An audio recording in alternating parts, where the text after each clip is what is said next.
Welcome back, and of course, special welcome to our viewers on television. This is a big issue. My name is Duke Mentopo. I'm sitting in for your regular host, Godfred Akoto Boafo. So far, the past 1 hour, we've been discussing the raft of measures announced by the Minister for Finance to revive the economy in the face of economic difficulties arising out of the Ukraine-Russian war, the depreciating cedi, as well as the peculiar challenges associated with the post-COVID-19 economic recovery. Of course, that's for many countries, but for our country, there are special challenges owing to a sudden debt crisis, among others, that are being faced. On Zoom, I have Professor Lord Mensah of the University of Ghana Business School, Dr. John K. Kwache, Dr. J.K. Kwache of the Institute of Economic Affairs, and Franklin Kujo of Imani Africa. So there was an interesting proposition from you, Dr. J.K. Kwache, on the e-levy. You are thinking that there should even be a further split, some sort of a cost-sharing split between, so the 1.5 that the finance minister has come down to from the 1.75 should still be split, 0.75 to the telcos and 0.75 to consumers, so that government can take a lot more from the windfall that telcos are, from the cash in that the telcos are making. It's a similar thing that Professor Mensah also suggested that about getting something from the companies that are doing well. You were making that point before we went on the break. I never. Dr. Kwache. But I think Lord Mensah, Prof, had said that he has to leave for a class. So can he? Yes, so Prof, yes. Yeah. Yes, Prof. Yeah. So on the e-levy, I mean, for me, I understand where the minority is coming from. You see, the e-levy is more or less a revenue generation kind of structure waiting for Ghana to tap into. Yeah. And I believe that minority have sensed, and they've looked into the future, the possible repercussions that are likely to come up in case, the e-levy is passed. One, maybe they're looking at possibility of government, mortgaging the cash inflows from the e-levy and taking an upfront, funds. Yeah, the Minister for Roads has said that. He said that's government's intentions. Yes. Right, fantastic. And when it happens like that, you see, it's going to freeze the revenue generation, space as far as the future is concerned. And so the minority have thought it through. And I believe that with the threshold that the current administration is pegging it, and the possible, rejection that may come from the public, or possibly the discouragement that people will get from using that platform in their transactions, may not help the future very well. And that is why possibly they are insisting that they may not, run it through, and therefore they won't support the, the passing of the e-levy. But then also, let's look at one side of it. The e-levy, if you look at the avalanche of, activities that has been earmarked for the e-levy, it becomes a worrying kind of thing to look at. Because we're here when a road toll was removed. A road toll was removed on our highways. Because in the e-levy, we expect some inflows, to go into, road construction and, road fund and all that. Now, I can say that whoever gave the directive for the road tolls to be removed immediately, the budget was read, made a mistake, because I believe the person being a minister or being a part of the decision makers understands the dynamics that the budget must go through. When you pick a typical budget, there's something they call, once the budget is read, they call something appropriation. The bill must be passed. They call something, release. They call something actual. So it's not that the release might be different from the actual money that is coming on the ground. So I don't understand why we've not gone through all those processes to see a realization of the funds coming to the road, fund for you to go and remove the road toll. So it's more or less a decision that has caused financial loss to the state. And the person must be responsible for it. Now, if you take the possibility of being passed or not, I think it's a discussion. The parties in parliament must come together and then put the country, the focus of the country at the center, rather than, ego-driven thing that is happening in parliament. I believe that if you have the country at heart, you don't hesitate to sit down with the other side of the aisle to discuss, whatever is going to happen, to the E11. And I believe the two parties must come to a convergent point. And even if it's not passed now, let's see a part of it being passed in the budget review. Let's look at the history also. The history has not been supportive of such earmark levies that we've been receiving. Okay. If you look at what is happening, the earmark levies sometimes goes into what we call bottomless pit, which at the end of the day, we don't even get to know what exactly the monies are doing for the purpose it was being charged for. But I believe with this E-levy, if you look at the law, the Minister for Finance is charged specifically to account to Parliament, I think on a biannual basis. Every 6 months, supposed to account to Parliament on the receipts, on the proceeds, and how it's being utilized. You see, there's a difference between, accounting for certain numbers and then also the impact the levy is making on the people. Okay, sure. That is very, very important. So if you want to allow the people to see, if you want to make the people to see what the money is doing for them, I wouldn't mind telling the management that they should charge, a levy where they can use that to bait or to whet the appetite of the Ghanaian taxpayer.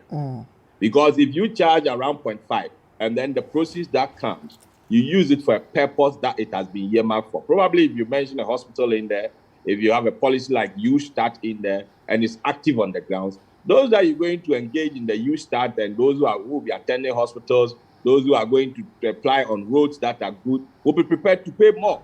So for me, it's not a matter of setting it at a higher threshold, but rather ensure that you take it as a project where you'll be building up maybe from a certain level, and then gradually you get to the maturity stage. So for me, I believe that it's a matter of sitting down to discuss and put the country, in focus. Let me put it that way. Okay. Before you leave for the lecture, of course, it will be important to pick your thoughts in the second part of the discussion I'll be going into. Fuel prices. A lot of people are expecting, further cuts. Just 15 pesos. I believe it's affecting you just as affecting all vehicle users and, of course, the entire populace, because the price of fuel has a domino, has a knock-on effect on almost everything that happens in the country. 15 pesos hived off price of fuel per liter. I think 15 pesos, the minister was not able to break it down, which of the charges that are on, the cycles that he did. I think he did. He spoke about the margin, the margins that will be of NPA margins reduced by some of them by 1 peso, others by 4 pesos. Right. Four different margins have all been reduced, and cumulatively that gives us the 15 pesos. If you go on there, you will see at the pump we pay something we call sanitation levy, isn't it? Yes, all the levies were not touched. The taxes, not even one. These are all the margins the margins were tinkered with to give us the 15 pesos. A levy of about even 25 pesos. And then it turns up that you walk through, cabbages before you get to your workplace. What's the essence of that levy? So for me, I think there are some key things, he could have touched on. But let me tell you, the 15% is not going to make any impact. I'm telling you that the 15%, even maybe I might feel it immediately because maybe I'm using my own car.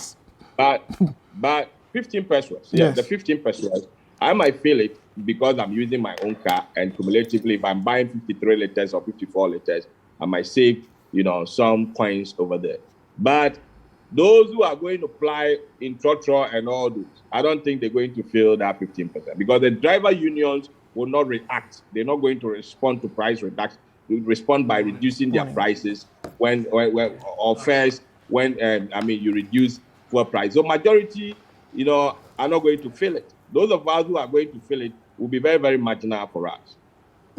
Okay, thank you very much, Professor Lord Mensah of the University of Ghana Business School. He's got a lecture, so we'll let him go. And I'll come back to Thank you. Dr. Kwakye. Yes, to the point about the e-levy, and then we'll look at the petrol price conversation. Dr. John Kwakye.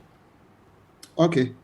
Yeah, for the e-levy, if I see from the point of view that ideally, you see, we should have started from a low level and then graduate it, over time, but to me, the 1.75% rate looks to me to be a bit high, especially if you add it on to what the telcos also, charge of about 1%, so you are talking about 2.75% in total. But it is a tax that is going to affect our tax structure, for years to come. That's how I see it.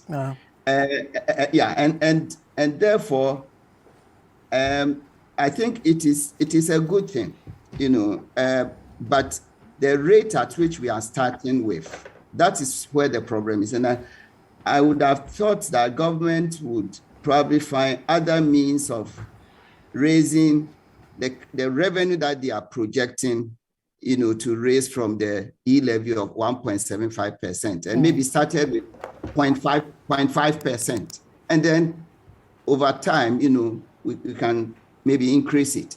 So as of now, if they want to obtain their 1.75%, I am proposing that it could be split 0.75% between the telcos and consumers.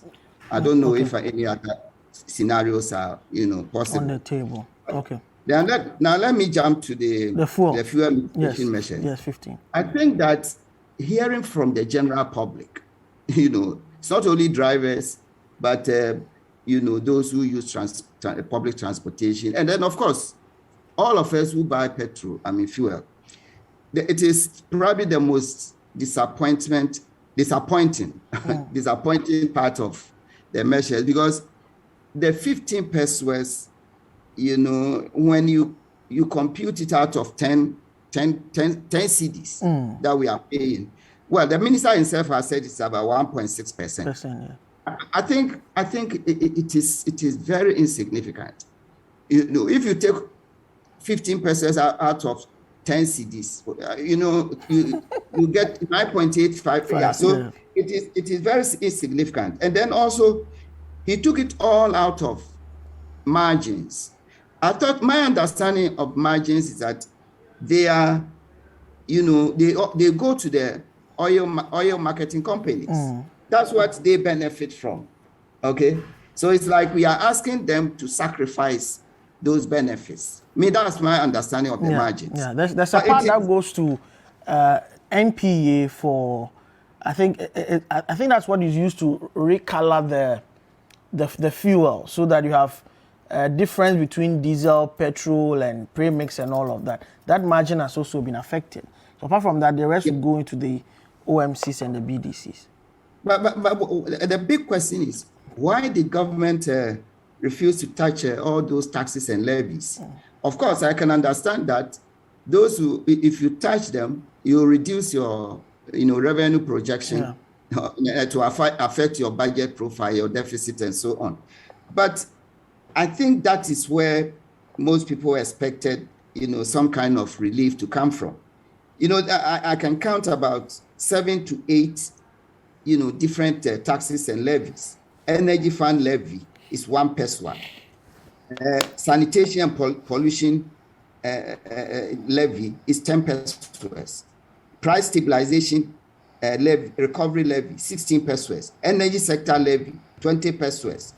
Special petroleum tax, 46 pesos. Road fund levy, 48 pesos. Energy debt recovery levy, 49 pesos. Why all these, taxes and levies? I don't know. Some of them you can't even imagine where they came from. And they are all in the price buildup. But as I said, of course, the minister recognizes that if I should touch, these taxes and levies, my overall revenue projection or tax projection is going to be affected. But as for the 15 peso reduction, it is very insignificant, and it's not going to bring any relief to consumers, buyers of petrol. Okay. And it is not surprising, therefore, that already, the GPRT is saying that they are going to increase their fares by 15%. Dr. Kwakye, maybe apart from this, the reduction, there's also the school of thought that with the measures taken to, obviously, in the last pricing window, fuel price is going about 18%. And this primarily has got to do with the Forex issue. So if the Bank of Ghana at its end is able to, with this 2 billion CD injection, is able to deal with the Forex issue, maybe and of course, things get better globally with the Ukraine and Russian matter, the prices will fall. That's the contention of some. Yeah, no, but even the minister himself made that argument. Yeah, but that is about stabilizing where we are now. In other words, he's saying, take 15 peso relief, and wherever you get to, if the CD stabilizes, then you also stabilize at that level. The point I'm making is that the level where we are now is too high. And it's affecting the cost of living in all sectors. Yeah. So it's not about stabilizing where we are, but we should have come down. I would have reduced, the level by maybe 1 CD. Okay. That would have been at least significant, not 15 pesos. The minister, some of us had also suggested that the government may be having a windfall oil revenue, in the sense that in the budget, they would have used a certain benchmark. Indicative price of 61. Yes, and now oil price has shot up beyond $100 dollars. So certainly, government is earning extra revenue from its share of our oil output, which goes to GNPC and then to government. Okay. Now we heard the minister say that, Ghana is a net importer of oil, and therefore those who are saying there's a gain to government, it does not exist. I beg to differ with that argument, because it is not government that pays for the entire oil imports that come into. It's not government. Government, the way the oil prices affect government is that government and its agencies and its appointees and so on will also be buying the oil, at the same, fuel at the same rate price that we are buying it, and that will be a cost to government. Okay. Yeah. But it is not that we are a net importer of oil, and therefore government is not making any gains. I think government is still making some gains. Yeah. And they could have used that to cushion, consumers a little bit. Okay, I'll come back to you. I'll leave. Yes. But we've been joined in studio by Mr. Kweku, Honorable Kweku Rekitseghan, Member of Parliament for Cape Coast South. He's recently been on a crusade to get Senate reformed, but we will talk about that maybe in a separate program. But your leader, the Minority Leader Haruna Iddrisu, described the issues raised or the measures announced as one that will do very little to change the cost of living and cost of doing business crisis which this country is facing. You've been at the finance ministry before. What could have been done that the finance minister did not touch on? Thank you very much, and good morning to your viewers and fellow panelists who are on Zoom, I believe.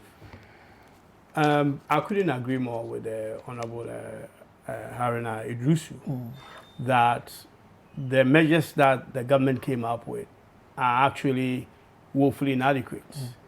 And as I said somewhere, that you have a problem that you have to throw a kitchen sink at. But instead of throwing the kitchen sink, you are rather throwing the pans at the problem, which obviously will not help. The situation we faced at the moment is one of an urgent one Yeah. that needs an immediate solution. You know, the economy of Ghana itself, if you look at the problems we are facing, part of the problem are structural problems that has been with us for quite some time. It's not peculiar to this government. You know, the fact that we are a commodity-based economy, the fact that we import more than we export, the fact that we don't add value to, you know, what we export, and the fact that a lot of the structural issues we have in our economy doesn't actually, in the end, inure to, you know, the benefit of the economy. If you take the urgent issues that we wanted a quick fix, if you like, as I said, part of the problem structural, and then the other are things you can do. So you have a medium to short-term solution, and then of course you have the long-term solution. And I didn't see anything in the ministers that addresses some of these critical short-term, you know, problems that we have. You can call them short-term because if you look at the fuel situation, which Prof was talking about, Yeah. you realize that, you know, we are being told that obviously it's as a result of the geopolitics going on and all that, which to an extent is true. There is obviously an external shock, but it is because that our economy itself was not fundamentally strong. Yeah. Therefore, when you get these kind of shocks, you are affected more than, because you can't say that the Ukraine stuff or the pandemic affected all of us, or the impact was equally on all countries. Though the pandemic affected every corner of the country, so is the Ukraine situation because of the oil that these guys produce.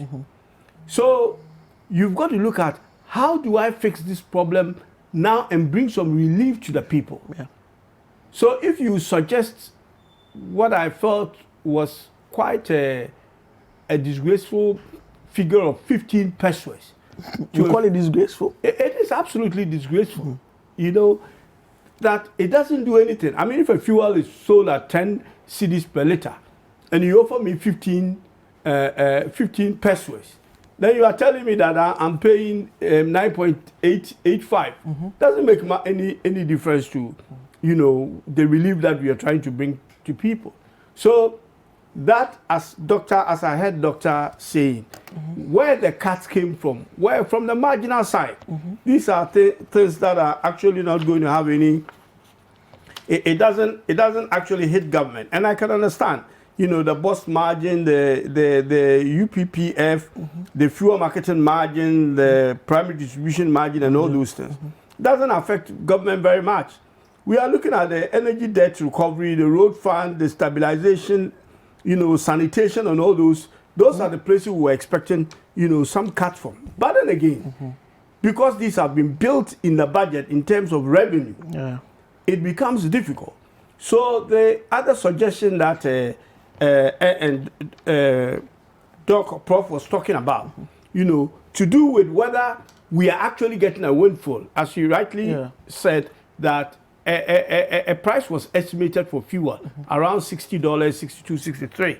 Now the oil price is going to about 100, you know, over that. So if you average it even 100, we are not really, we don't process the fuel that we produce here for our consumption. So you cannot talk about the revenue that comes. There are two different balance sheets. The revenue that comes from our export of oil is on a different balance sheet that ends up in a consolidated fund. It is not directed at the export prices. It's not in a build-up. When you look at on the other side, as he also rightly mentioned, the cost to government is about the government consumption of the. In the past, we used to have subsidies. If you remember when the subsidies were removed during our time. So those subsidies are not there anymore.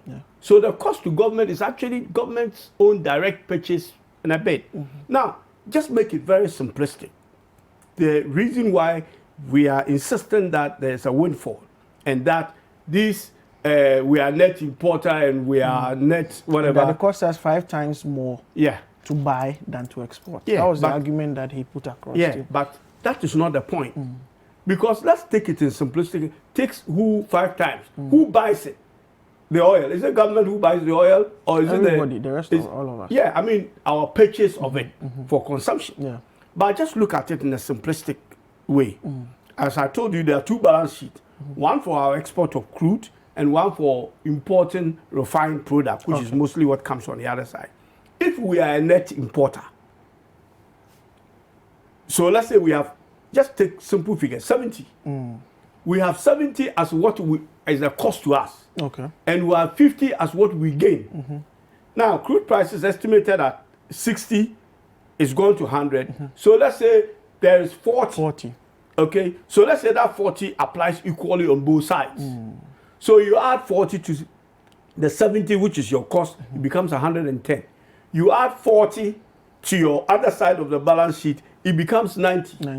If you use a 40 on this side, which is your windfall, to net off the additional cost on this side, because this is a cost you did not anticipate, and the revenue you did not anticipate. If you knock one against each other, your position still be the same. Neutralize the effect. Yeah, you still you're still going to be in that. So there is some gains there for government that the government can use that if they can't use the taxes to put in the price build up to cushion the suffering that is going on.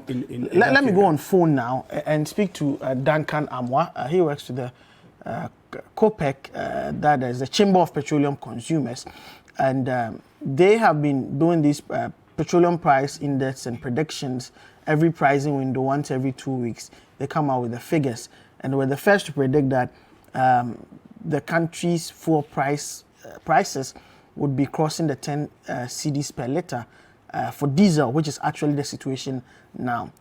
Duncan, 15 pesos, that is the reduction that government or the Minister for Finance announced.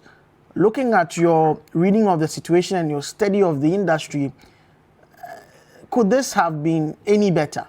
Or could this have been done in another manner to bring further relief to Ghanaians?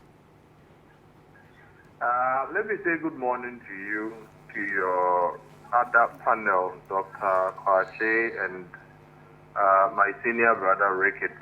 And I do concur with the sentiments so far expressed, except to add that what the finance minister announced on Thursday is nothing but very shocking to some of us. We were invited to the Ministry of Finance on Monday, 9 a.m., to deliberate on immediate steps to take to ensure the Ghanaian petroleum consumer is not inconvenienced by the geopolitical issues and the city's poor run over the past couple of weeks. So we were just to look at fuel pricing and what could be done. I recall being asked to discuss the taxes, and we went through it all. The third meeting was the finance minister himself, the 2 deputies, Charles Edu Boahinedu, and then Abena Osei, I think. You also had the Minister for Energy present, and then a deputy of his, Ejapa, present. You also had the boss of the NPA present, his deputy Ferioku Jeto present, and then you had Abbas, you had Sheila also from NPA present. There were quite a bit that we had discussed at the third meeting. And so when we concluded the meeting, it was our belief, infinito, that clearly we were going to get some relief for fuel prices.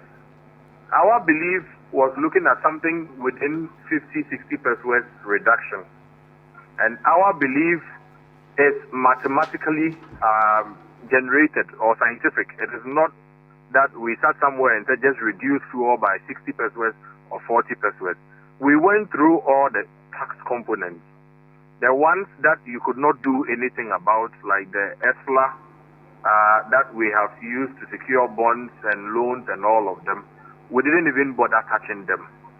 But those other ones, like special petroleum tax, that augments government revenue, which was introduced at the time that crude prices were below $30, and when government was expecting about $55 from our crude exports, we felt that tax had outlived its use.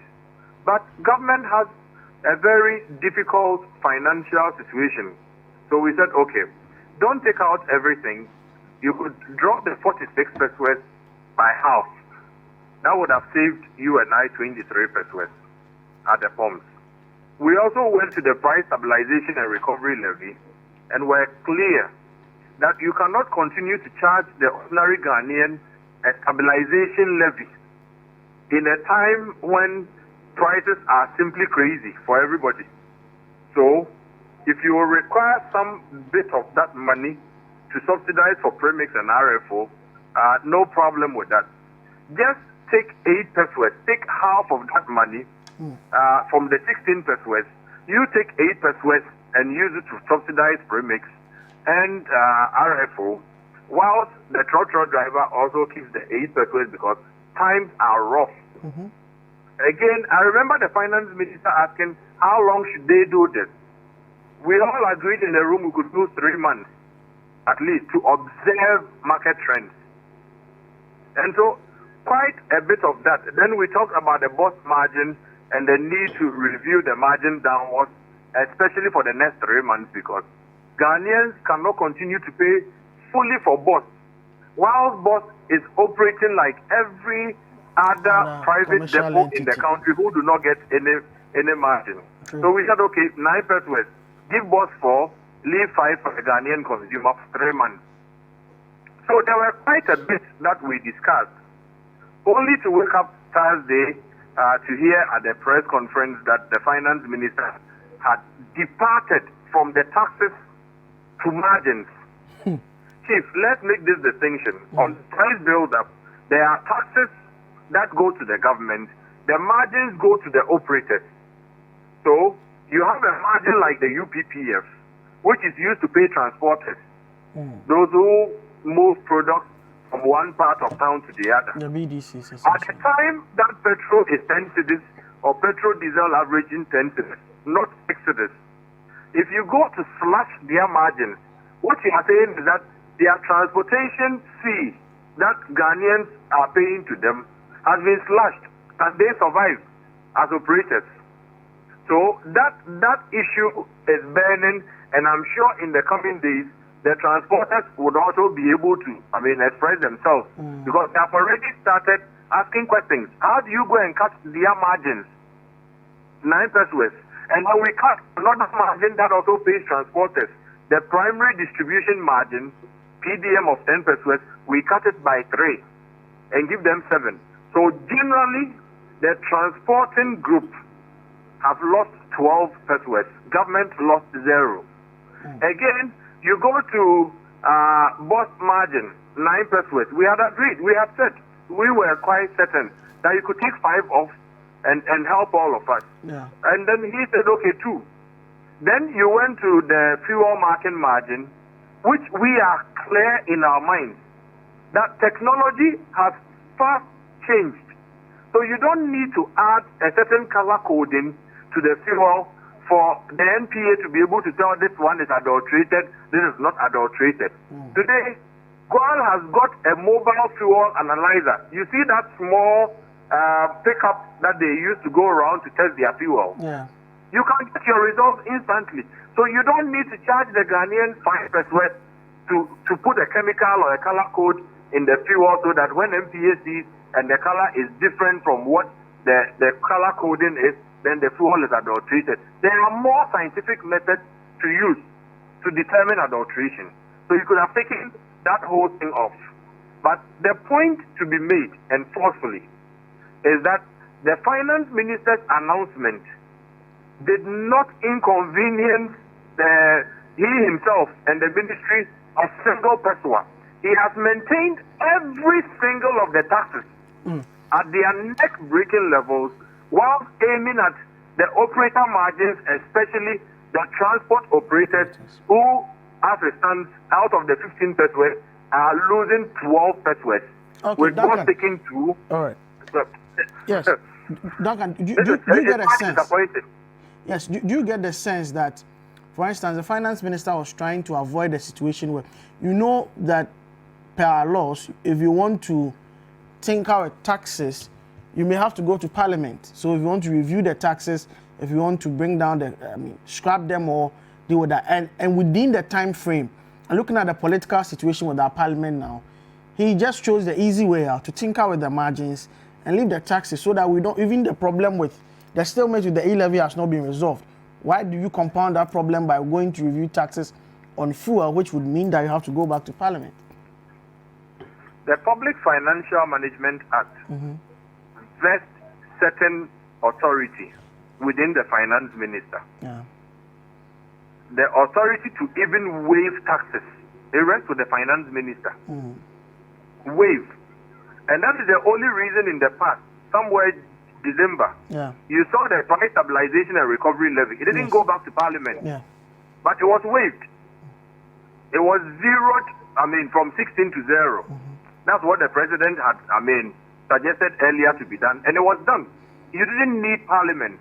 Once the finance minister determined, just like the road toll that has been abolished, it didn't go back to Parliament. So the finance minister was within every right, as enshrined by the Public Financial Management Act, to review these taxes downward in order to save the crippling fuel prices situation. Again, let me make one quick clarification. There is something he said on the day that cannot be factual. Ghana is not a net importer. We are a net exporter of crude. Its own numbers point to the fact that in 2021, we exported about 3.94 billion, right? Whilst we imported 2.4 something billion, right? Unfortunately, of the 3.94 billion, revenue to the Ghanaian state was 500 and something million. And so based on the revenue, they project that we are a net importer. We are a net exporter. If all we produce is to be consumed locally, there will still be surpluses to export. That's what a net export, net importation in petroleum would mean. If you were to consume all you produce, right, would there be surplus, or you would need to even import more? How can you export 3.9 billion and then import 2-point-something billion, and then you still become a net importer? You are not a net importer. Whatever petroleum agreements we have signed, that gives us 500 million. We would have to look at it another day. But of a truth, Ghana is not a net importer. And that is scientific, it's mathematical. You cannot import 3.9. Again, please pardon me for a minute. When he also seeks to juxtapose the two numbers, I did hear one of the earlier analysts, try to make a disconnection. When you import, right, you do full cost recovery. There's no subsidy on it. You do full cost recovery plus taxes, right? And so importing is of a revenue, assurance to government. So even if we're importing 10 billion, it still means that government was going to get revenue on 10 billion because it is full cost recovery, no subsidy, plus taxes to government. So what you export is of a different revenue stream altogether, and what you import does not materially disturb what you probably export. If you were to even import 10 billion today because Mali, Burkina, and the other landlocked countries wanted to pick from you and will be able to pay A, B, C, D, it doesn't change the structure of your revenue stream in any way. Rather, the bit we discussed about windfall, if you were exporting the same 2.3.9 billion and your revenue was 500 million, because crude prices were averaging $78, $80, if it goes to the 100, 120, that revenue of 500 million will shoot up to about 700, 800 million. That gap between the 500 you realize at 78 or what you would have realized at 60 and the new reality, what the market is giving you, is what they refer to as the windfall revenue. Unfortunately, he would not want to discuss the windfall revenue, would want to discuss the numbers and jam them up and say that oh, there's no such thing as windfall revenue. If crude prices today were at $40, the revenue you gain on your 20% of oil entitlements, you will not get the same revenue when it's $100. So that gap between Russia and Ukraine, the fight going on, portends a certain potential positive economic gain to the country. Yet we downplay it and come to the taxes and demand that we still need to collect all the taxes. We disagree vehemently with the finance minister and think that genuinely, if he really wanted to help the situation, he could have done better, because in the first window of April, I'm afraid prices could go up again. The dynamics have not changed. The CD is showing signs of stability, but not yet. If you don't make the CD available immediately to the importers, they will still use forward rates. That economic situation has not changed. World market prices, as of Friday morning, $122 is still going up. Finished products, that dropped to about 1,100, is going up again. So clearly, you may end up in the first week of April, when the 15 pesos he is given is to kick in, rather with increases at the pumps. I don't think that he has done any meaningful service to all of us. It's quite disappointing, to say the least. Okay, we'll come to the studio now. I have been joined by Dr. Kabiru Mahama, Technical Advisor, Office of the Vice President. So, well, it looks like these measures are not satisfactory to me, especially with the fuel that we are talking about. The expected impact is being downplayed, essentially because not a lot of people expected that after 4 days of meetings, it will result in just a 15 peso, cushion from government on fuel prices, which affects everything. Doctor. Thank you very much. And then let me just apologize for stepping in late. It was due to another program we had in the morning, which ended quite late. And let me say good morning to your viewers and to the whole City FM and City TV crew. Understand that the concern of Ghanaians, especially regarding the politics of this particular petroleum price increase, understand it quite well, because the increase in prices of fuel affects every facet of the economy. And if you have skyrocketing increases in fuel prices, you would expect that it will actually invite the indignation of right-thinking Ghanaians. It will invite the wrath of the people. So a government can only appreciate the issues and also empathize with the citizenry to that regard. Have that said, the petroleum economy is not a stand-alone economy. Yeah. It is linked to other sectors of the economy, that if even the global or geopolitical development could inure to your benefit, remember there are other aspects of it as well that you are losing by way of foreign exchange depreciation, and you are the need to have money to support your currency growth. So all that together, government is not taking it lightly, and I understand the frustration of COPEC and Mr. Duncan Amwa to that regard, because it's representing consumers of this particular petroleum product. But I would also want to note that we shouldn't take the 15% reduction of this particular levies or the margins reduction lightly, because government know that this particular measure at a minimum is going to reduce prices by 1.6%. However, we would also expect that the engagement with the OMCs also do make their margin. He mentioned is full, cost recovery. So once they also have margin, in the spirit of burden sharing, are they able to also part out something? It shouldn't be the case. Of course, government has the basic and fundamental responsibility to the citizenry when we have issues of hardship coming up. But it should be a collective responsibility that one would expect the OMCs to see, we are in difficult times. The margins were, in fact, this particular problem we are facing, a lot of OMCs are cashing in on that particular problem.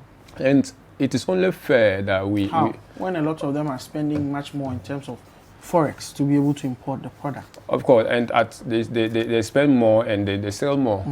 So with the increases, the only person who loses is when you buy outside and then come and the prices reduces and the window affects it. I mean, Mr. Amoa and Co, they follow the window and they do that in collaboration with the NPA. But with the increase in fuel prices, a lot of them are able, the OMCs are able to make good margins out of it, depending, of course, where they are getting their product from and also the global market.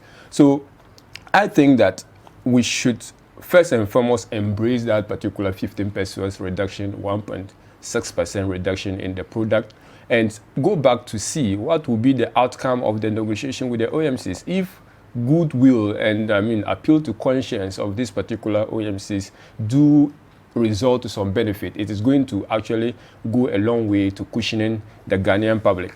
There is this particular issue about removal of taxes. I mean, government should take away, special fuel taxes. All those arguments are genuine arguments, especially when you are found in this particular situation. But on one hand, we are having revenue problems. Yeah. And on the other hand, we are having prices increase. If you take out these particular taxes, you are worsening your problem by that particular. Of course, you bring relief, and that's why you bring relief. But that's why it was about for 3 months. That's not for the rest of the year. I mean, for many of the analysts, it should be like for 3 months while we await. I agree, but for the 3 months, you have to pay workers. For the 3 months, you have to make provision of basic services. For the 3 months, you have to do all that. Government is not holding up those particular services for the 3 months. You cannot say that because I am suspending the taxes for that particular period, let me also suspend this provision of service for that period. So that's the difficulty, that's the balance government is being faced with. And those calls are not out of proportion. They are very genuine calls. And I will be the first, and the government is always, appreciative of those particular comments when they come from cortesans like Mr. Duncan Amoa, because they represent the consumers of this particular product. However, we must also understand that we shouldn't look at it from either government position or view or from the consumer point. We must look at how do we strike a balance. And I'm happy that he noted that during their discussion, they acknowledged that some of the tax measures couldn't be tinkered with, as you noted. But we should be able to, as a country, have a dialogue on this and get a point. People always mention this issue about import, net export, or net importer or net exporter. Of course, if you look at the figures, 3.9 billion value of export against 2.7. Of course, the mathematics will tell you is a net exporter of petroleum product. But look at what comes to government, because we are putting the government in this particular context. Because this profit that is going, out of 3.9 billion, a little above $500 million is coming to government. So essentially, the product is for the investors. Now, the question is, I'm of the view that I agree with everyone who is saying that 3.9 billion, we should be able to process that, because when we process that, we'll be able to export in excess of 1 billion worth of product outside the country. I agree with that particular analogy, and I agree with the fact that we need to strengthen TOR in order to get to that particular stage. But that's an option that government was entirely silent about. Yeah, because still TOR is a tank farm. Instead of producing.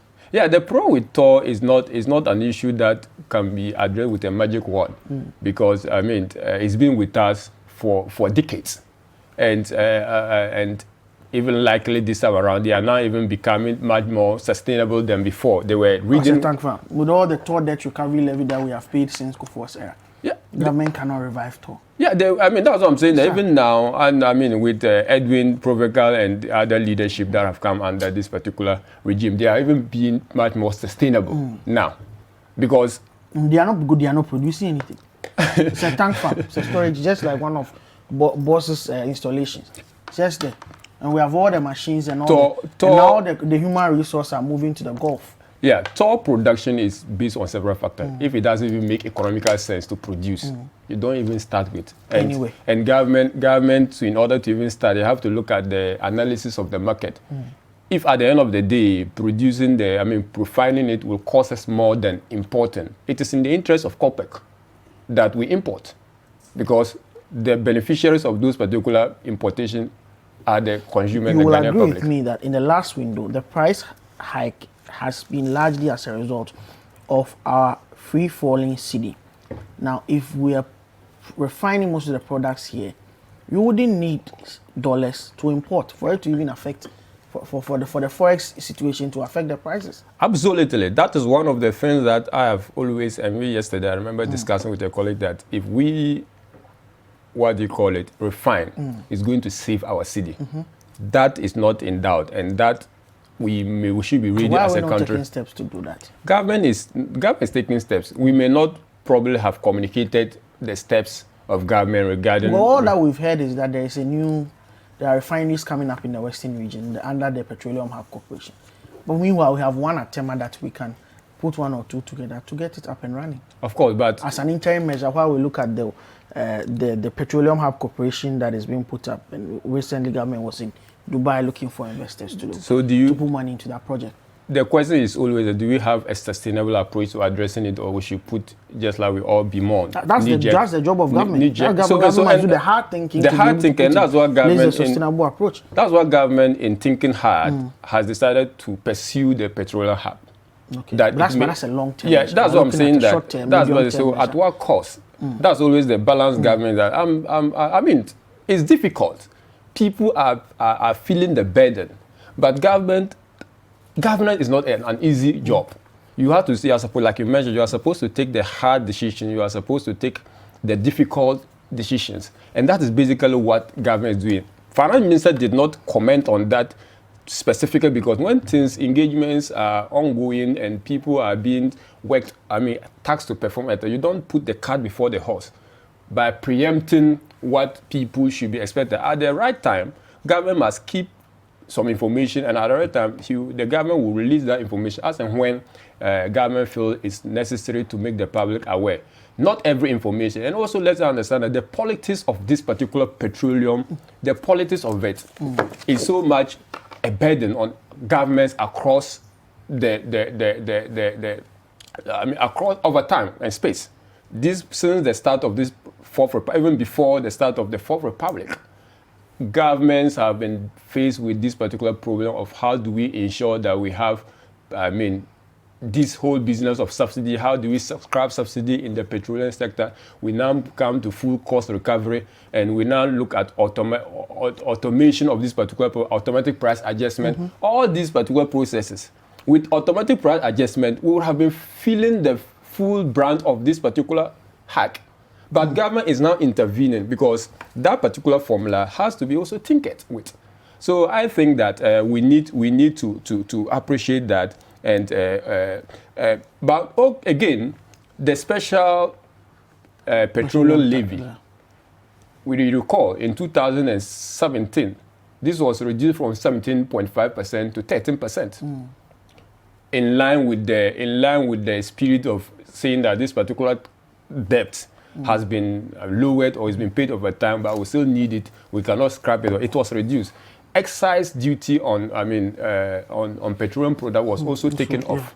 So these two measures, but for those, that's what I'm saying. Sometimes we need to do a retrospection of what would have happened if these particular measures were part of our cost build-up for the petroleum product. So, government is willing to still engage further. Government has indicated or has signaled that we'll be engaging the OMCs so that they can also reduce their margins more. When they do, I think it will quite cushion Ghanaians. Also, the most important thing is on working on the forex exchange, because we all know that the major cause of it is the hikes in exchange rate to the detriment of the Ghanaian cedi. So once we know this is the cause, how do we ensure that we stabilize? One, we have stability, and one, we also pray that the Russia-Ukrainian situation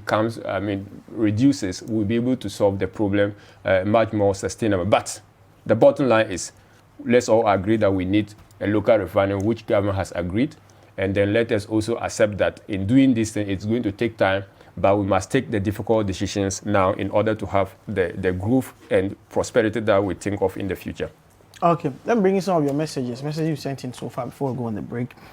Jones Aduboy from LAS says, government has simply lost control of the economy. In fact, they have no clue where to start from. It is now crystal clear that they have finished dissipating John Mohammed's legacy. The true size of the Bawumia Nana Addo economy has been exposed. Better managers of the economy, indeed. I'm impressed. Okay, so we are talking about the football. We'll come to football later on. You said you were impressed with the performance yesterday. Okay. Prince Henry Kufuoridia says, where are the men the NPP told us they have? When will the NAPCO trainees be paid their 4 months stipends? Okay. Babamu from Tamale says, I strongly believe the measures rolled out will go a long way to salvage the city from the quagmire it finds itself and also cushion Ghanaians. But as for the 15 pesos, it's not only disgraceful, but rather insulting to Ghanaians. Alhaji Haruna from Ashaiman says, Duke, the portion of the majority towards the minority means the e-levy cannot be passed. They appear arrogant. More messages. Good morning. This one is from Original Muta at Belgrade City in Serbia. We have all the way from Serbia. Says, it's interesting the opposition in Ghana, and specifically the NDC, are not appreciating the good work of the Akufo-Addo administration and its policies introduced by the administration. The government is suffering from its gains due to the pandemic and the Russia-Ukraine issues. I suggest we all embrace the e-levy and develop our economy. Simpliciter. Thanks to Dr. KB for that excellent presentation. Thank you. Okay, so we have another one. This one says, from Sefia Moin Airport, says, good morning. Please ask Duncan what adjusting the pump really means and how it can be resolved. One goes to buy fuel knowing where his or her gauge must be, but it varies from station to station. Bernard from Jolu says, the measures government put in place are cosmetic. We need the government to show leadership by cutting down on the size of government. We have a 3.5 billion Ghana cedis worth of cuts from government. At least that's what has been announced. We'll take a break here. When I come back, we'll wrap up the discussion. What more can government do to salvage the economy from the vagaries of the global geopolitical situation, as well as the free fall of the city? Stay with us.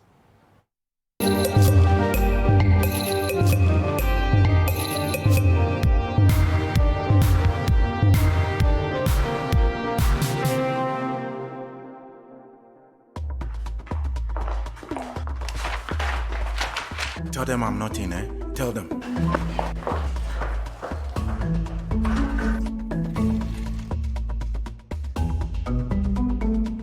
When you evade taxes, you put yourself at risk of prosecution. Do the right thing. Pay your duties and taxes online, through the bank, or from your phone on time. And let's build a great nation.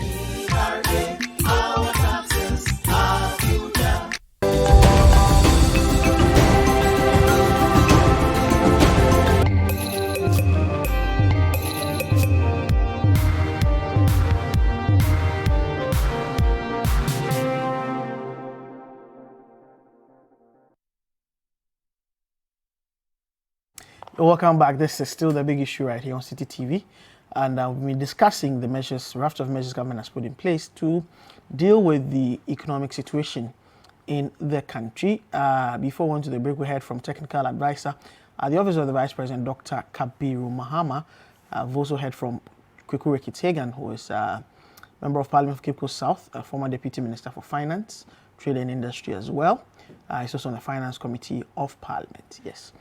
We'll go on to Zoom right now and get the thoughts of Franklin Cudjoe on the issues pertaining to, okay, so Franklin is off.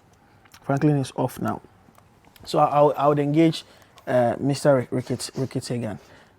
So, I mean, obviously the NDC is what do you call it? It's the alternative government, if I may put it that way. Government in minority, government in opposition.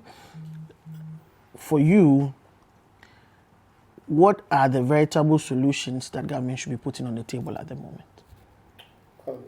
Thanks again. I think the government should look at this problem we have at the moment as a problem that is, as I said earlier on, there are structural issues. Okay. So we should look at a short-term solution or at least a short-term intervention and then look for a long-term solution. Because the short-term is not actually a solution, but intervention and look for a long-term solution. What the proposals or the measures the finance minister came up with yesterday does not adequately address the short-term intervention. There are some long-term, issues there to address some of the structural challenges with the property taxes and all those. Those are long-term. The suffering that the Ghanaian consumer is suffering at the moment, the guy or the lady who is at the pump at the moment, failing his or her car, what proper relief can that person get?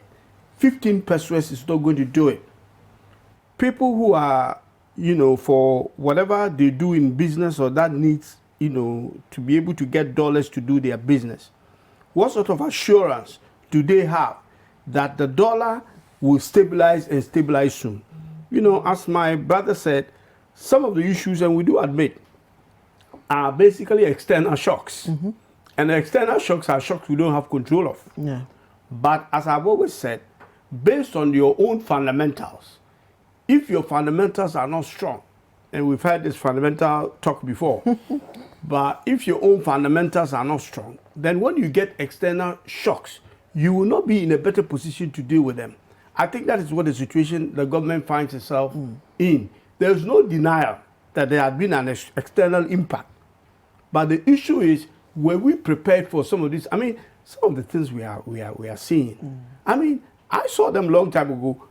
You could predict what will happen to the price at the pump when the crude oil prices were skyrocketing. Yeah. You know that eventually this feeds into the equation of an ex-pump price, and therefore it's directly proportional. So the more we see that on the external side, the more. So what are you as a government? Though you don't control crude prices, what can you do? And those are the things that you need to focus on, rather than to throw your arms in the air and say, these are external issues, they are affecting everyone in the world, and therefore we should live with it. Okay. Countries are doing things that will help resolve the problem. But again, our problem stems from basically things that, as I said, the structural issues, but things that this government itself has done. These flagship programs. The issue is not the programs themselves, but the implementation of it. And that's what we are asking for review. I mean, when you look on education, everybody thinks free education is a good thing. It's enshrined in our constitution that when we can afford, we should be able to give a free education. Of course, the constitution that does not prescribe how we should do it. Yeah. So we are doing it in a way that is not sustainable. And I've always said that you cannot use tax to fund the quantum of the free education that we have at the moment. But we are blessed and endowed with natural resources. Could we look at using, somebody was talking about even using the e-levy or whatever on education, So basically, I would not do that. But basically, what that person is trying to say is that we should have a sustainable resource to be able to fund free education. We produce, as I said, we were never producing oil in this country until 2011. We have now joined the ranks of oil producing nation. Could we say that, okay, the oil is offshore. You and I have not seen that oil before, but we believe we produce oil because we get revenues out of it. A way that will be tangible for us to see that we are all benefiting from the oil, because at the moment I don't feel it and you don't feel it, is that maybe some of these resources could be used directly to fund, say, free education. But I mean, as of now, majority of funding for our free education comes from the ABFA, which is from the oil revenue. Yeah, but that's what I'm saying, that it is the same thing to do with this windfall thing we're talking about. When the money goes to ABFA and the consolidated fund and all that, it becomes a different issue. It becomes a different issue. So we should make it statutory. Yes. That, like, as I said, somebody used the e-levy, which is that I won't go there. But we should have, there are a lot of rigidities in our budget. Yes, I admit. But if education is important to us, if human resource or human capital is the best asset we have than all these commodities and all that we have, then we must invest in it. And everybody should be able to access free education. But then again, the question becomes, should it be means tested? People who could pay, should they pay? Or are you going to say that, I heard somebody say that, oh, well, if it's going to be for all of us, it's a public thing, so it should be for all of us. Would you see the same thing in places where they give, what is it called, benefit for people who are not working? They are giving the benefit targeted to people who are not working. You cannot say that since it's a state money, whether you are working or you are not working, you should be given an unemployment benefit. So it's the same with education. Okay. If people could afford, you know, if education becomes free, who should be a day student and who should be a boarder? So these are some of the issues. There's no country in the world where there's a free education for boarders. But there is a free education around the world for day students. So can we look at a better system where people could go to school for free and not, what is free education? Free education is you and I being able to go to school for free. Whether you are paying and I'm not paying, it's not the issue. You can afford to pay and you are paying. We are able to go to the same school because you could afford. I couldn't afford. So some of your funding is actually making it possible for me to go to school. Okay, very well. In every society, the rich pays a bit to be able to cushion the poor. That's the system. So you cannot say free education, we should all have it. The other issue I want to touch on, briefly, briefly, is to do with the debt situation. You see, part of the solution proposed by the finance minister is to go for more borrowing and to do it at a commercial rate. This is where the issue of the IMF, you know, which nobody wants to hear and think is a toxic word, comes in. Would you want to borrow at a commercial rate to get 2 billion, or would you borrow at a concessional rate to get the 2 billion? If you say that IMF brings conditionalities and all that, you can't be able to employ people. You have 600,000 to 700,000 people working in the public, you know, sector at the moment. The place is choked. You are at the moment not being able to employ. IMF or no IMF, you can't employ people. So the discipline that we need, the e-levy issue, it's not about, you see, nobody's against tax. Any well-thinking Ghanaian or person in the world knows that government needs money to be able to build the roads, the schools, the portals, the hospitals, and all the things that we need. These are services that government provides us. And therefore, we must pay our fair share to be able to get this service. What people don't accept is when they are paying these taxes and they are not getting the services, but there's a reckless spending by government, government using the money to do other things. When you hear your president is chartering a plane for 15,000, you know, I don't like playing that politics. But when you hear that, you do it well. When you hear that, it becomes problematic. That why are we paying this money and we are still driving on the pothole roads? Why are we paying these things and we are still not being able to, you know, get the medical care we need based on our clinical needs? But we hear some of these corruption and other things that goes, it becomes problematic. Nobody wants to pay money that is going to go into a wasteful expenditure. And I think that is where the problem is. And then when you talk about these things, so minority, and let me repeat here again, our position is no to e-levy. Okay, very well. But the issue, as I said, is not about whether we want to do anything about it until we are convinced. It could have been any tax, not e-levy. Until we are convinced that government resources can be used judiciously for the services of the country, then we are always going to have this problem. And then they say, you're unpatriotic. Are Ghanaians who are against the e-levy unpatriotic? All right, let me go on to the phone lines now. Duncan Amwa, it looks like your suggestions did not work. Government is banking on two things: global situation to stabilize, the Bank of Ghana's measures to ensure that, forex is available to the oil companies or the petroleum companies to be able to import crude, and then also for them to tinker with their margins so that fuel prices comes down further. But you are predicting further doom in the next pricing window. What do we do at this point in time? Three of the things mentioned, one to do with Bank of Ghana and the availability of dollar for BDT.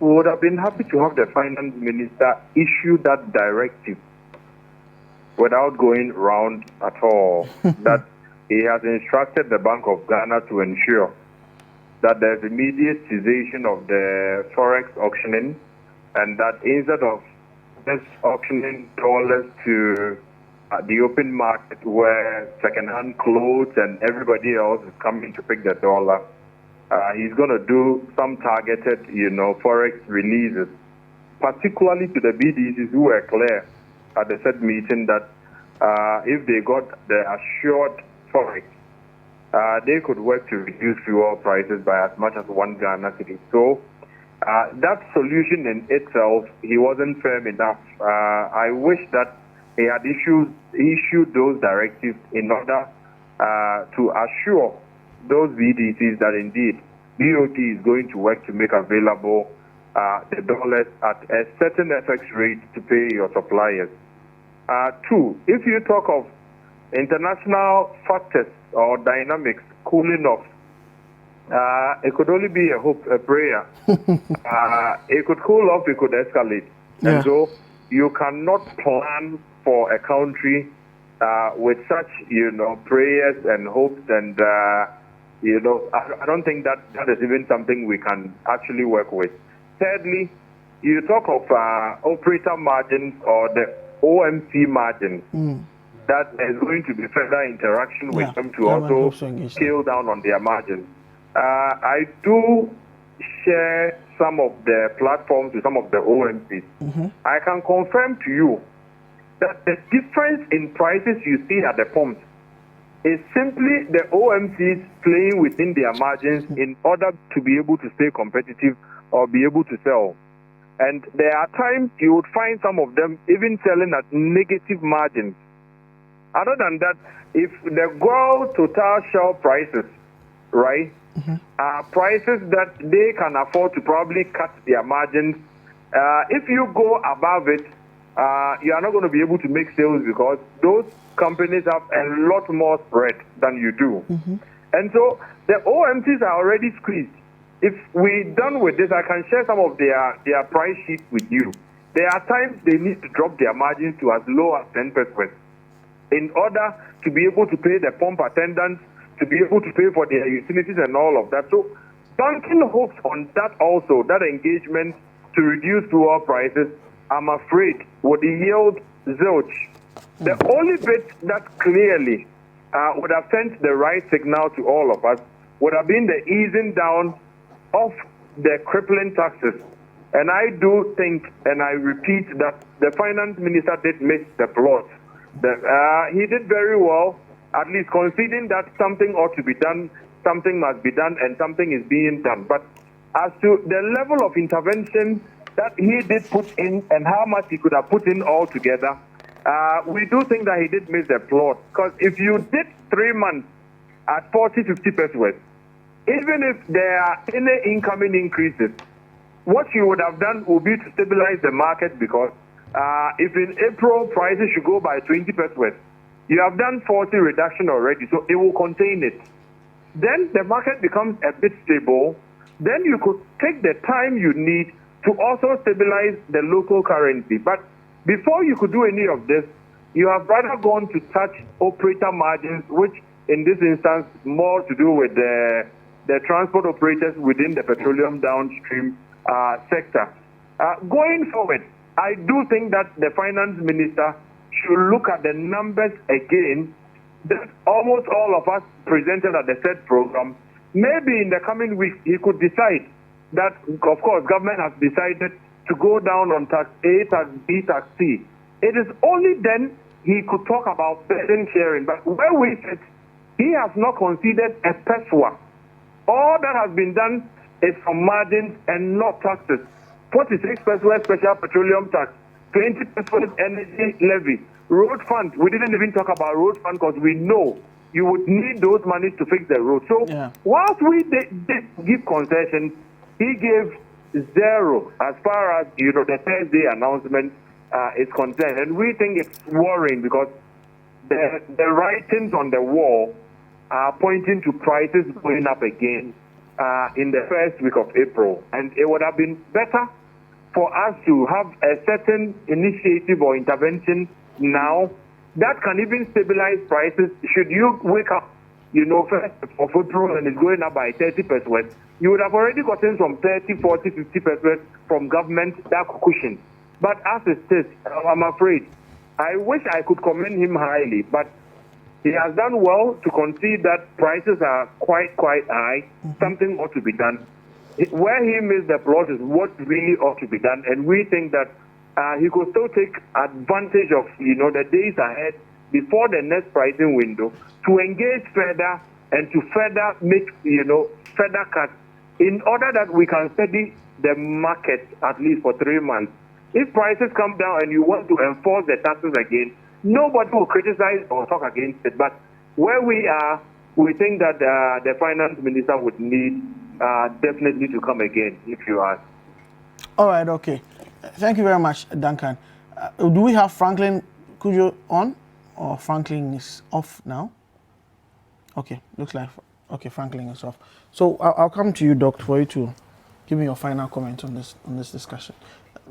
Yeah, I think that the problem we are discussing today goes beyond just the petroleum crisis or the problem with the prices of petroleum products.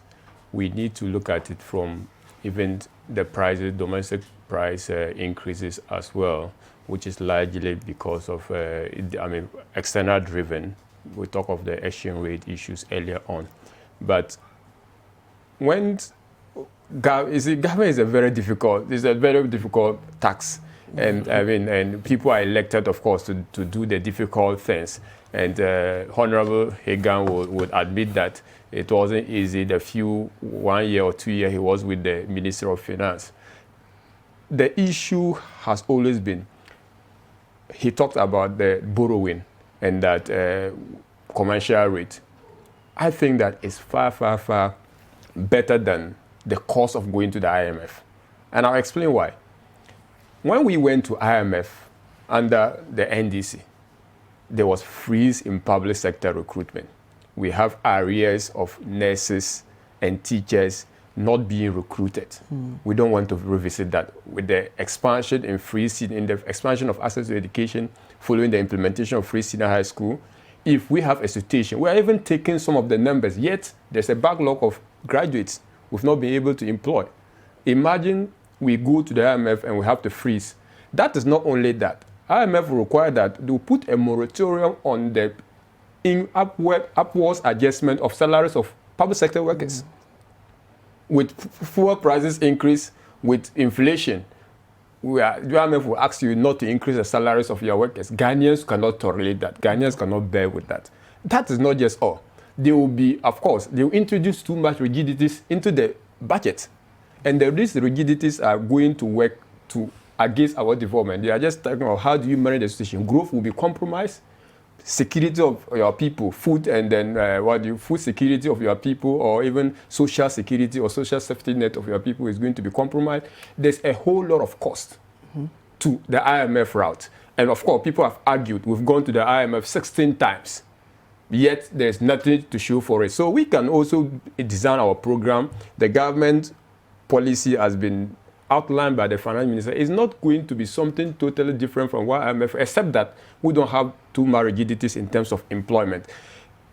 Also, people have always argued that, and again, I'll come back to my brother, Mr. Duncan Amoah's position that the finance minister has given, or the government has given net to zilch in terms of the concession. At least it will be fair for government for you not to divorce the institution of government from government.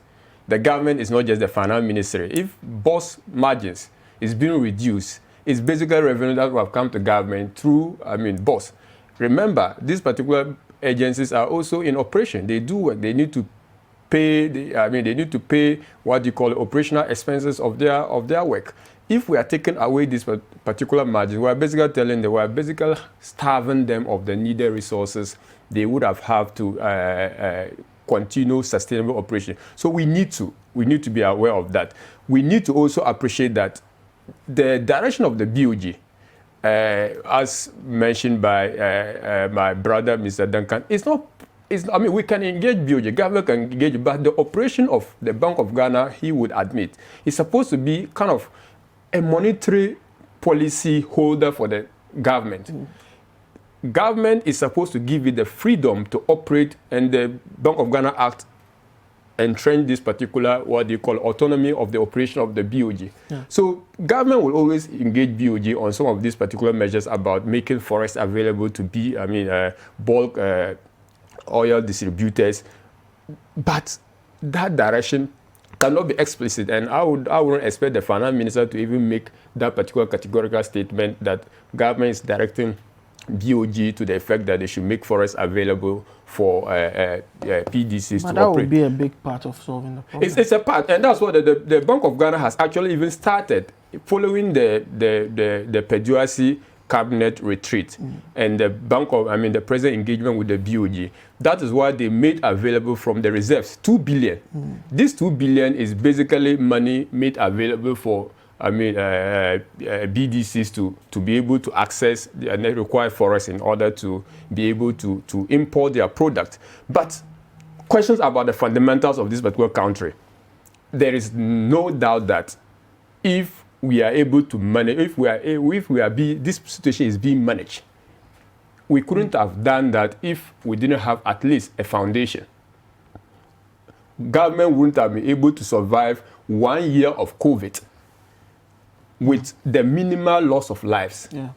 If the fundamental was not that strong, government wouldn't have been able to provide free water, free electricity to the general public on the back of COVID. If the fundamentals were not that strong, we wouldn't have had a surge in growth of agriculture sector and in the industry. So these, of course, there are challenges, and I mentioned that, in another program, I was mentioning that give me a prototype of a country that you think that they are doing so well.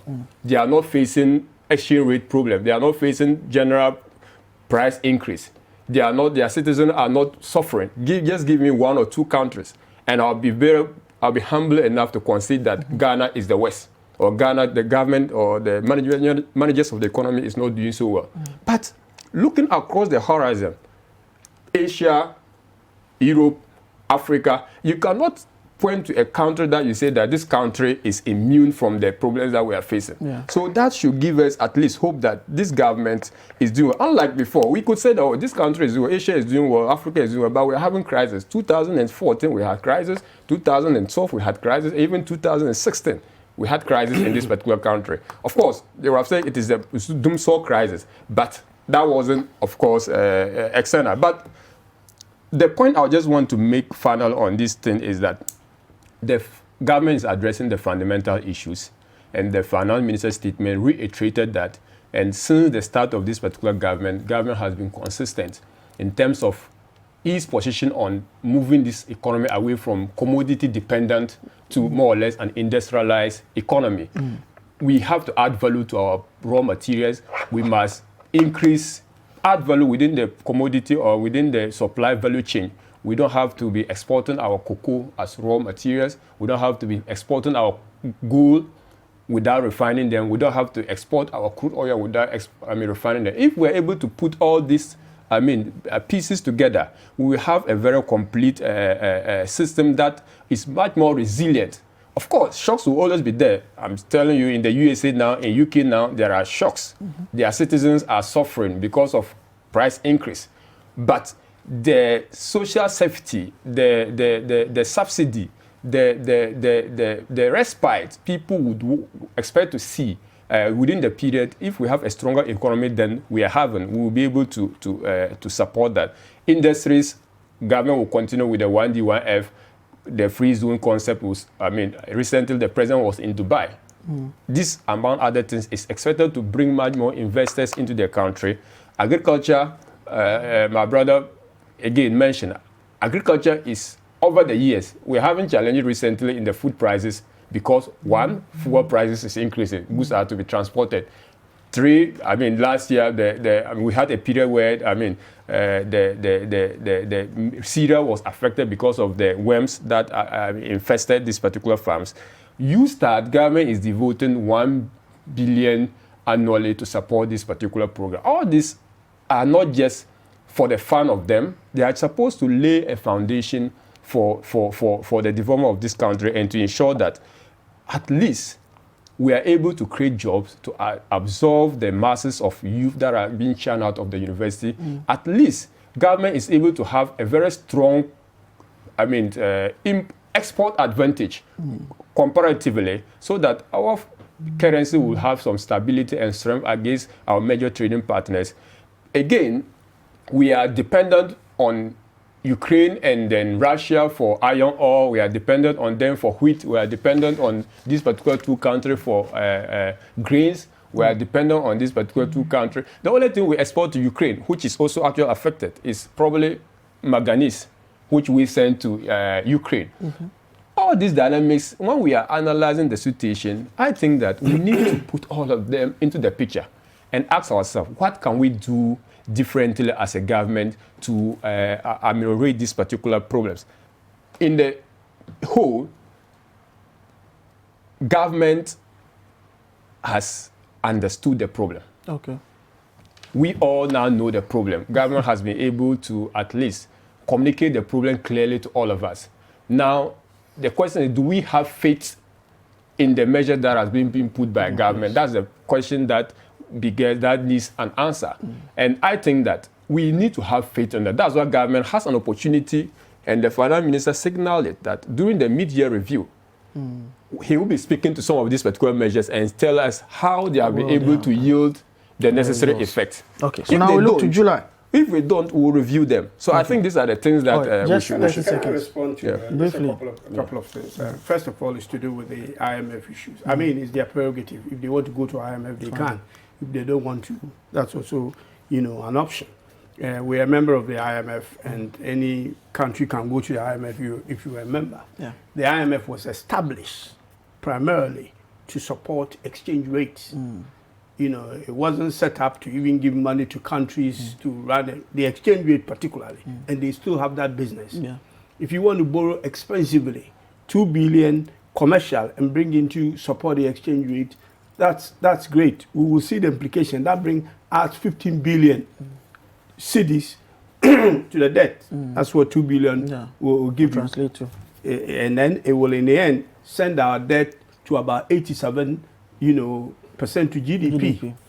So these are some of the things that we've got to really, look at. As if you eat something that is bad, and that sends you to the washroom 16 times, and you come out from the washroom and you continue to eat the same thing, you go there again. You are not going to end up blaming the washroom that is because they place the washroom near you. That's why you end up going there. That's what IMF is for. Yeah. We go to IMF. We go through all this, contractual policies, the fiscal consolidation, the discipline, and all that. When we come out of the IMF, NDC took government to IMF. NPP government took government out of IMF, and then they went back doing the same things that sent us to IMF in the first place. So, it's just a matter of time that you are going to end up there. Also, the other problem is we always go there when we are on our knees. So, I mean, if you go to negotiate from a position of strength, if you are going to negotiate as a beggar, you will always get a beggar's negotiation. And that's what's been happening to us. There are countries, even Britain goes to the IMF. There are countries go to IMF and they take good chunk of money. When you go and you are on your knees, even what you are asking for, you won't get it. They will just put 1 billion and give it to you for 3 years. And then say that, they are going to, as I said earlier, in terms of job creation, I don't think even an IMF program is going to stop your start and all that for entrepreneurs. Because at the end of the day, you need policies that will grow the economy. But if you are thinking about your public sector recruitment, at the moment as we stand, you can't do it. 600,000 people are choked, or 700,000. And the minister has said it time and again. It's not IMF that is going to stop you, from going there. The measures that they have introduced is not enough and will not address the. So it's not a matter of trusting the government. It's a matter of telling the government that, look, these things you have done, the fuel prices, 15 pesos, is shameful, disgraceful. It will not help anybody. All right. The 2 billion you are going to collect to prop up the currency is borrowing money from. When they say Bank of Ghana is going to bring 2 billion, It's as if Bank of Ghana is going to print $2 billion. They are going to borrow it. It's not from our reserves. It's not from our reserves. Which reserves? Yeah. Okay, let's wait and see. 9.5 billion reserves. So we'll take a break here. And that's how we wrap up the economic discussion. When we come back, we're talking football and the Black Stars in the World Cup. Stay with us.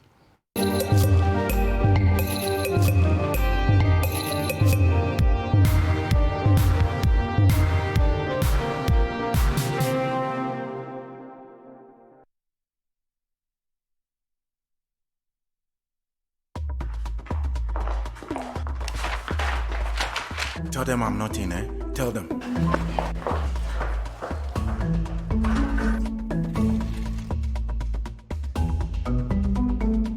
When you evade taxes, you put yourself at risk of prosecution. Do the right thing. Pay your duties and taxes online, through the bank, or from your phone on time. And let's build a great nation.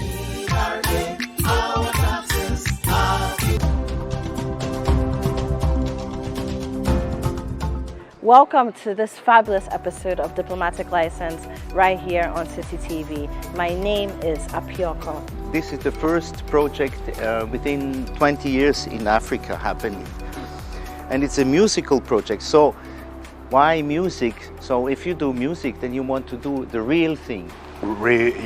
Has been about bringing the local talent to the fore and helping them develop their talents, exposing them to different techniques, different genres of music, and helping them find their own voices. So, if they can sponsor a cultural event that every year some students come here, spend 2 weeks with local players and exchange ideas.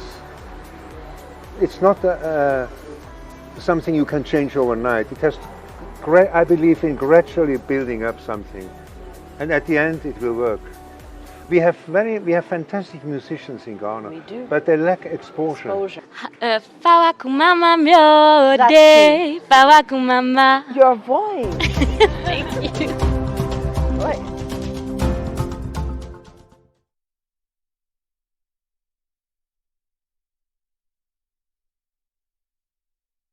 In the Heritage Month of March, we are taking you back to your roots for 2 unforgettable days with the Back to Your Village Food Bazaar. On the 26th and the 27th of March 2022, enjoy 2 exceptional days of authentic cuisine from the different ethnic groups of Ghana, all in one location at the forecourt of the AMA in Accra Central. Get a true taste of the uniqueness of Ghana's cultural diversity with indigenous meals and delicious drinks from the northern, middle, and southern zones of the country. Come and reminisce on times past with exciting Ghanaian games, authentic Ghanaian music to keep you dancing, folklore and story corners, and so much more. The kids are not left out, as there will be an exciting kids area for the children with so many fun activities to show them how it was done back in the day. Come and have a taste of authentic Ghanaian dishes at the Back to Your Village Food Bazaar, and come ready to truly sample and enjoy all the meals that make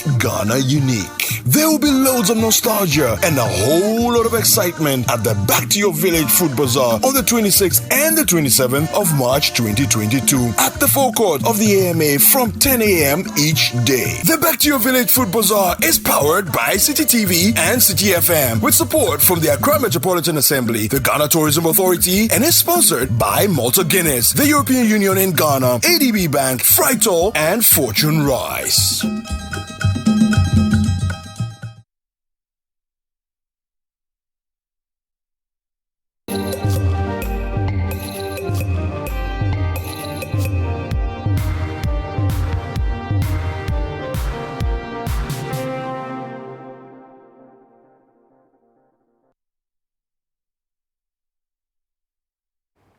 Welcome back from the break. It's one of my getting to my favorite part of the show. Of course, we've had 1 hour 30 minutes of economics and GDP and all of that. Now we're talking football for the next 23 or so minutes.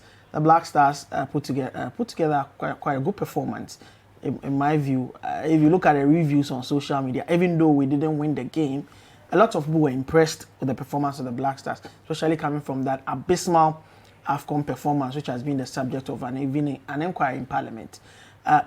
For now, let's bring you the highlights of that 0-0, that goalless drawn game at the Baba Yara Sports Stadium.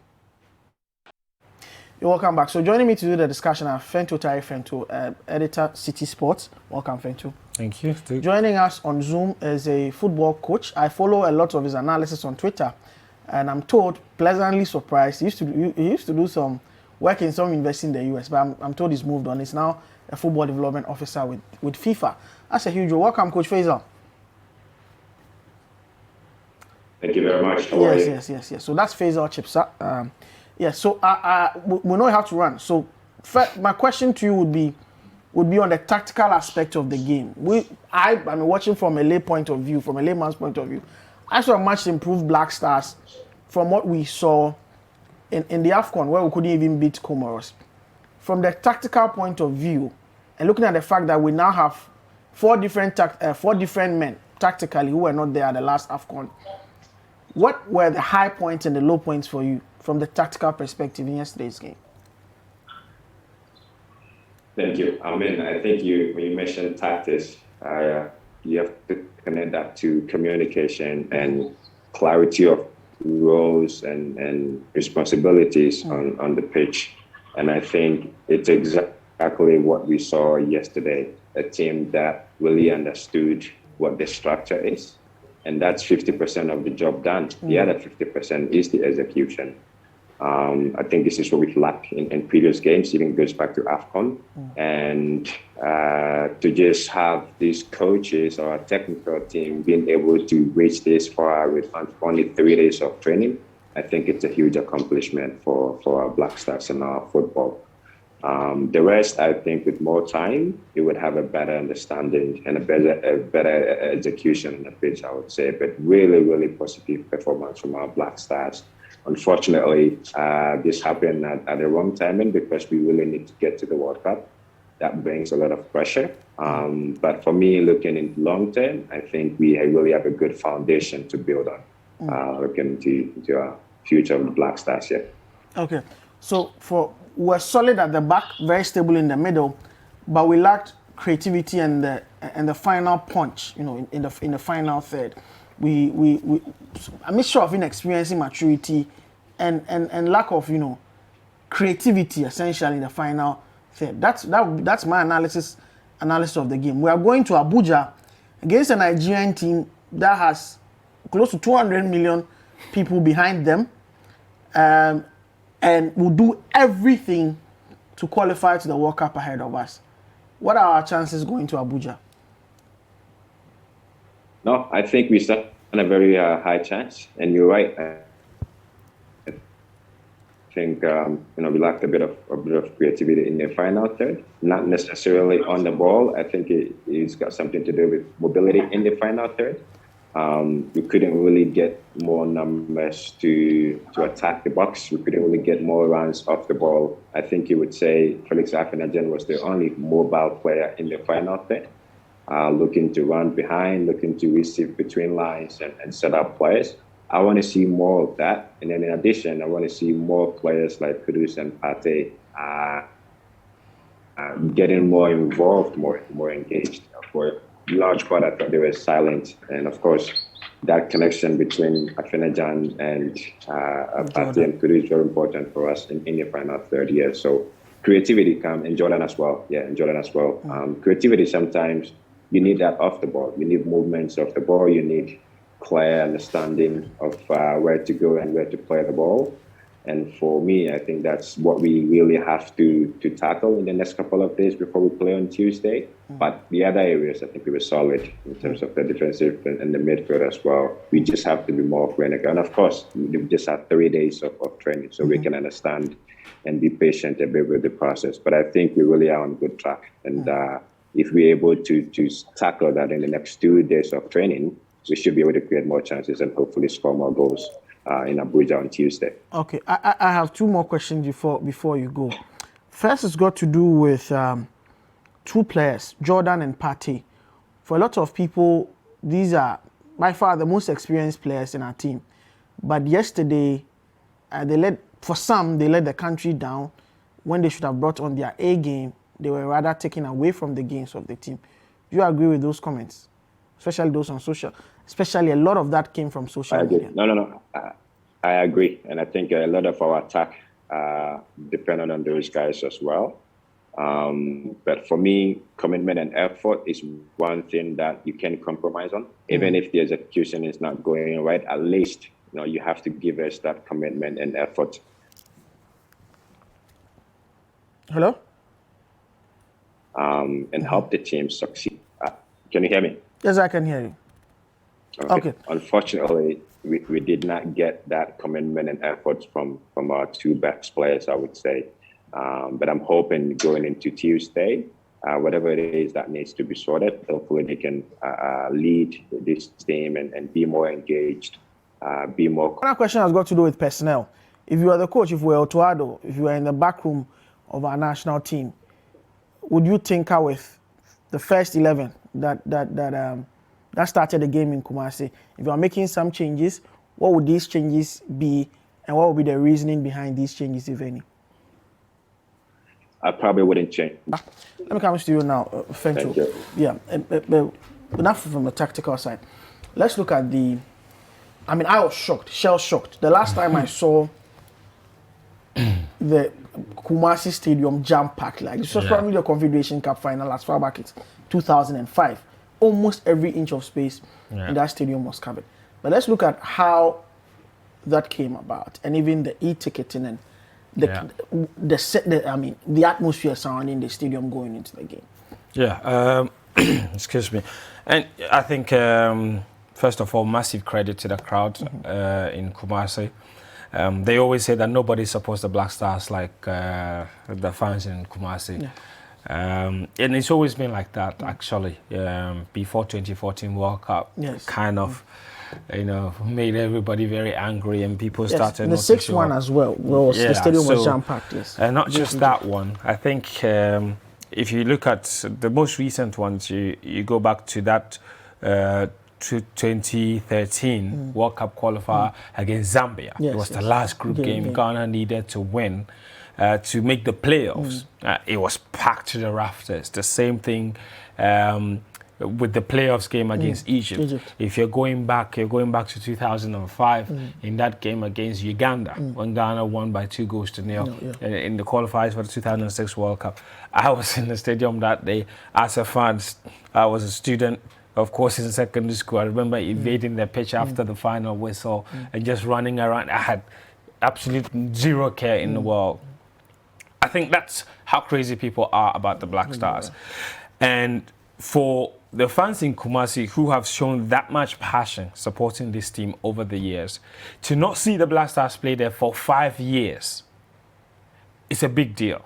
Because the last time they played there until yesterday was in September 2017 in a 2018 World Cup qualifier against Congo Brazzaville. So for 5 years, the Black Stars had never played at the Baba Yara Sports Stadium. So that is a very long time. And then you add the fact that this is a game against Nigeria. It is self-selling.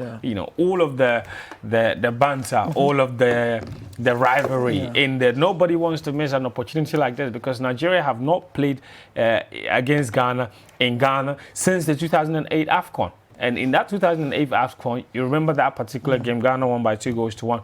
It was a similar atmosphere. So all of those factors put together. And then you look at the e-ticketing platform. And it's a very psychological thing, because the moment they decided that they're not going to sell physical tickets, automatically everybody assumes, you know what, if I don't buy this ticket online, it might sell out.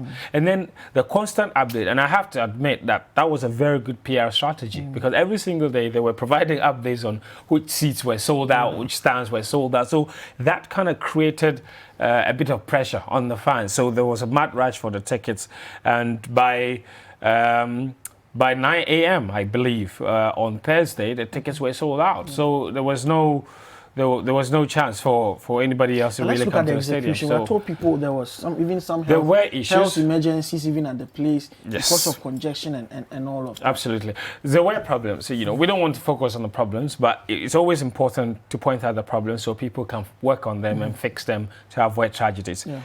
The e-ticketing platform was fantastic, but I think the communication wasn't too great in terms of people understanding exactly how it works. So first of all, you buy a ticket using the USSD platform or using the website. You get a ticket, you're supposed to get a code.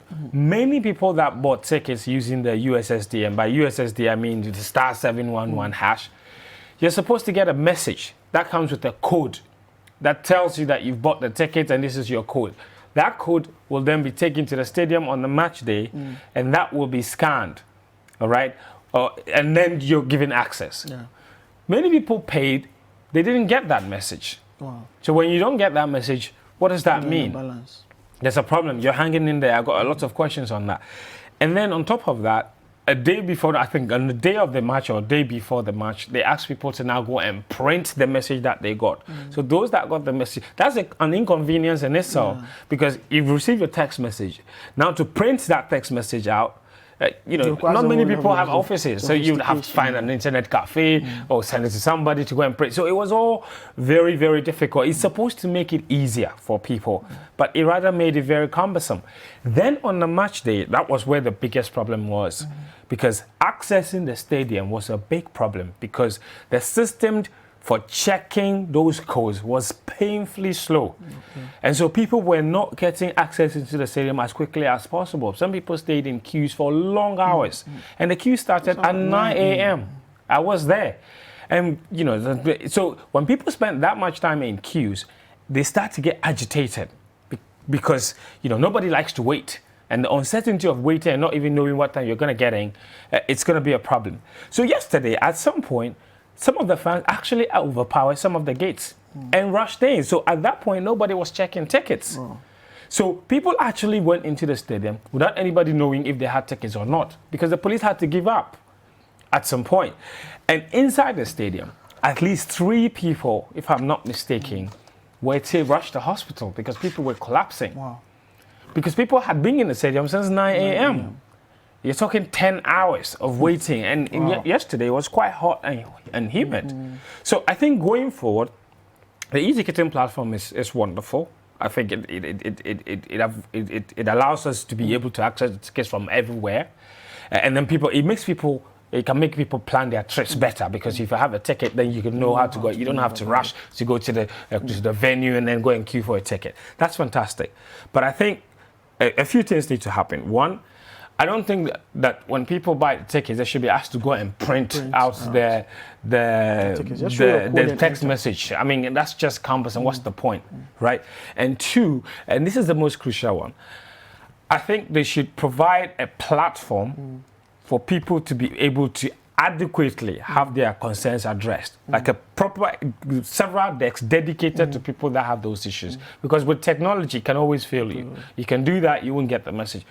Provide a lot of decks where people can access that information, even days before the game. We're not just talking about the day of the game or phone numbers and what have you. And then the most important thing, on the match day, the system for checking the tickets should be a lot faster. So maybe provide multiple devices, multiple entrance points, even if it means providing another barrier of checking before even accessing the gates is a lot better. So then you can take care of all of those people. So when you go beyond those tables, you're just going straight into the stadium. It will prevent all of these things. Let's come to the game now. This was Otto Addo's first game in charge. Yeah. You saw the trainings. You saw the training sessions. Some even said he practiced with a 3-back system, but we saw a 2-back system, a typical 4-3-3 as we've been playing for as long as I can remember. High points, low points of the game for you.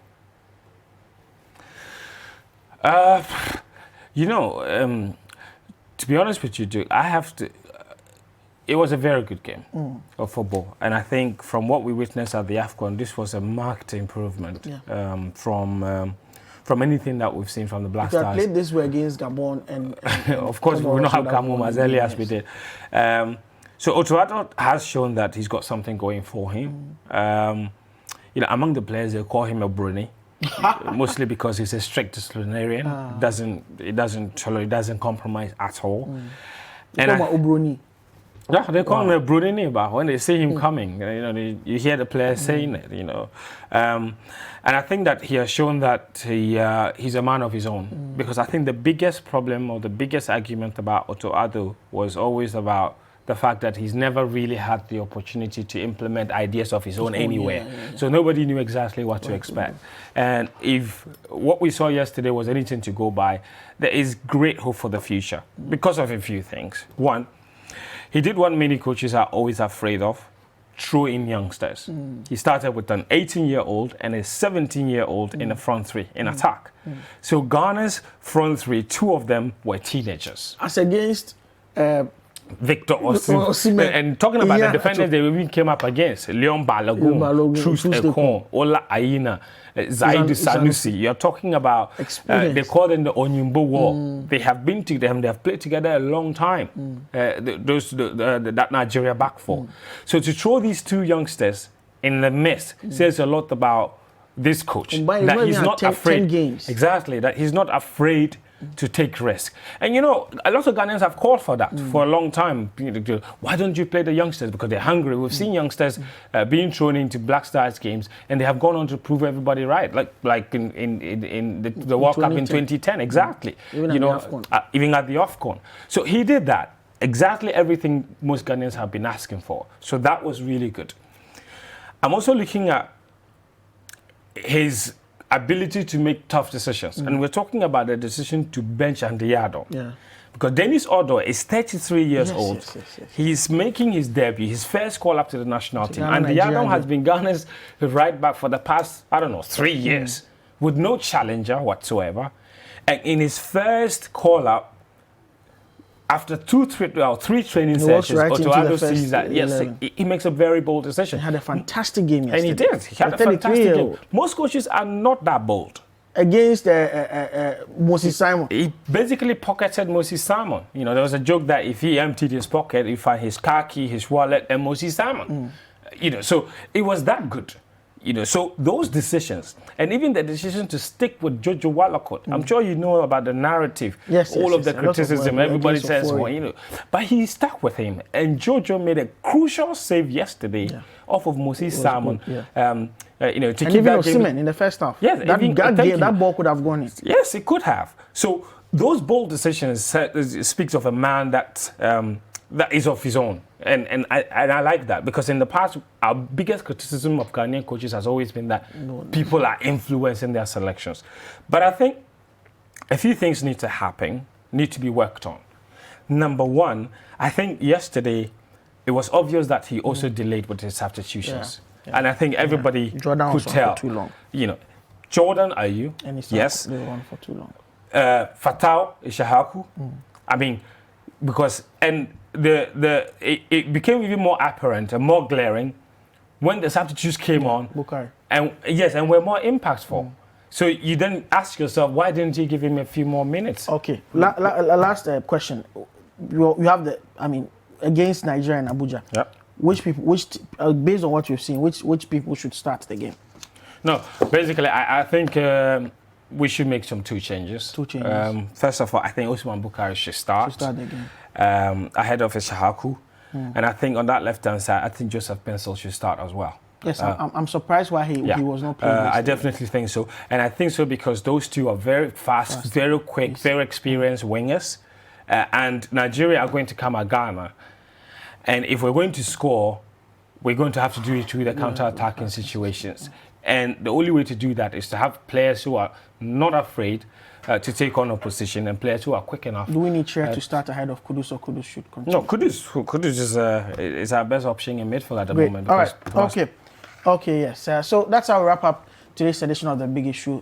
The Back to Your Village Food Bazaar is on at the AMA forecourt. All the food that you've missed eating in Chechewa, Apiti, Adibi, all the food that you've not eaten in years.